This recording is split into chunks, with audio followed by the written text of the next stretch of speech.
Everything we thought we knew about Nintendo is about to change. For years, we've been hearing the whispers, the leaks, the reliable insiders who turned out to be anything but. But now, in 2026, the fog is finally clearing. The Nintendo Switch 2 isn't just a rumor anymore. It's a reality that is currently reshaping the entire gaming landscape. But there's a catch. A massive one.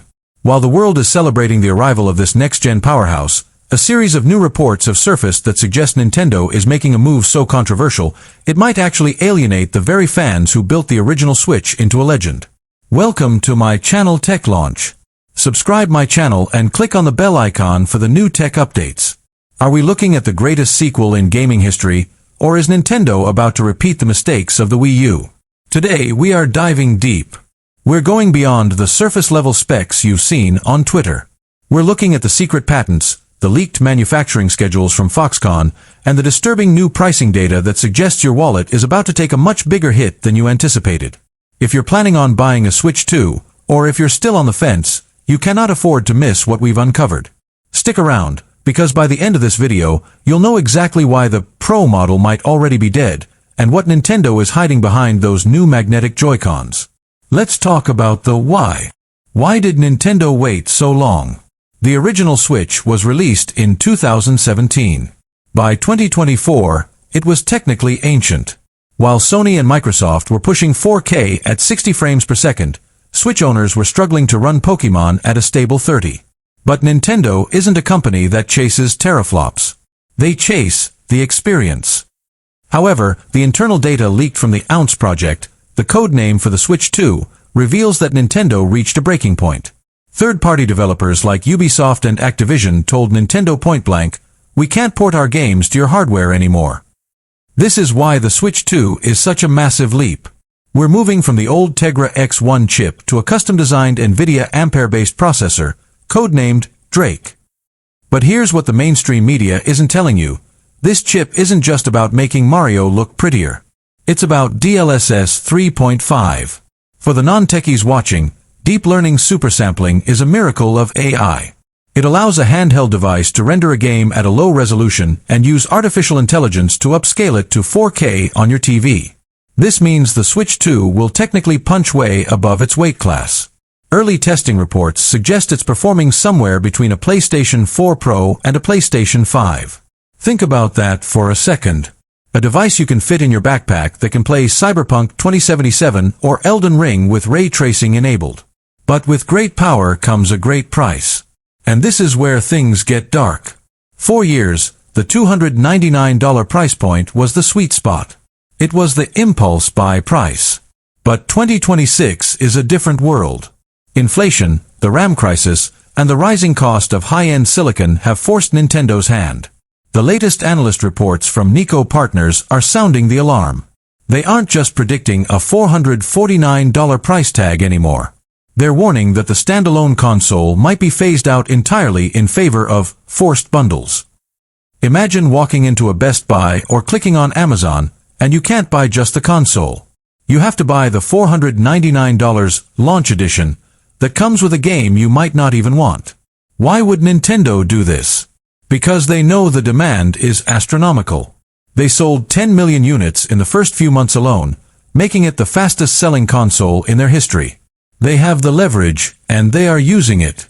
And it's not just the console. Have you seen the price of the new Joy-Con 2s?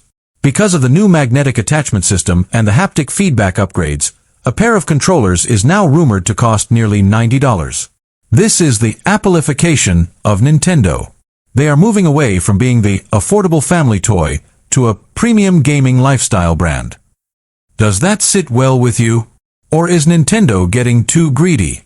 Let me know in the comments, because the community is currently split right down the middle on this. This was the #1 question for years. Can I play my old games?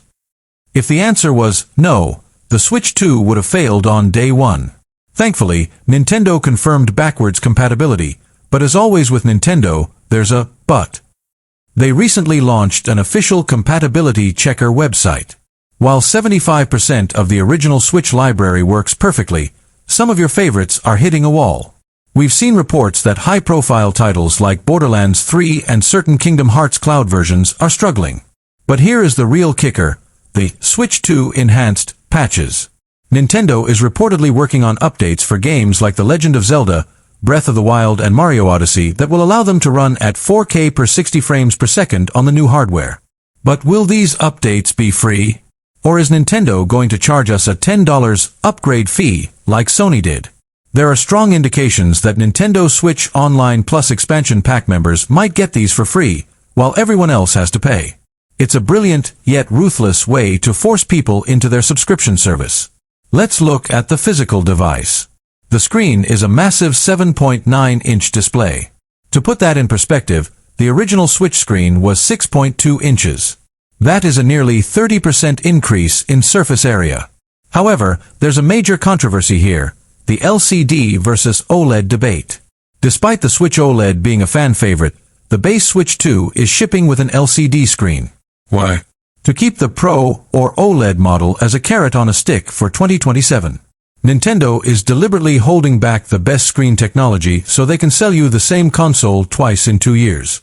It's a classic Nintendo move. But look at the Joy-Cons. No more sliding rails. No more click that wears out over time. They are using high-strength electromagnets. This allows for a much more solid feel, but it also means your old Joy-Cons are officially paperweights. They won't fit. They won't connect. You are starting from zero. And then there's the C button. Hidden underneath the home button is a new input.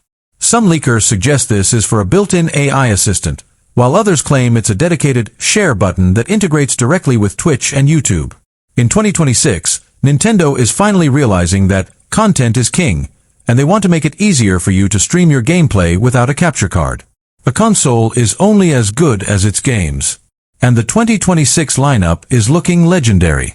We already have Mario Kart World and Metroid Prime 4, Beyond. But the rumors for the second half of this year are insane. Kingdom Hearts is finally coming natively. No more cloud streaming nonsense. Resident Evil Requiem is expected to show off the power of the new chip. And the big one, Pokémon Gen 10. Leaks suggest that the next Pokémon game is being built specifically for the Switch 2 hardware, featuring a seamless open world with no loading screens and graphics that finally rival Monolith Soft's work on Xenoblade. If Pokémon looks and runs like a modern AAA game, the Switch 2 will become the best-selling console of all time, period. It won't even be a contest. The Nintendo Switch 2 is a contradiction. It is the most powerful, most exciting handheld ever made, but it also represents a shift toward higher prices and more restrictive ecosystems. Before, it was technically ancient. While Sony and Microsoft were pushing 4K at 60 frames per second, Switch owners were struggling to run Pokémon at a stable 30. But Nintendo isn't a company that chases teraflops. They chase the experience. However, the internal data leaked from the Ounce project, the code name for the Switch 2, reveals that Nintendo reached a breaking point. Third-party developers like Ubisoft and Activision told Nintendo point-blank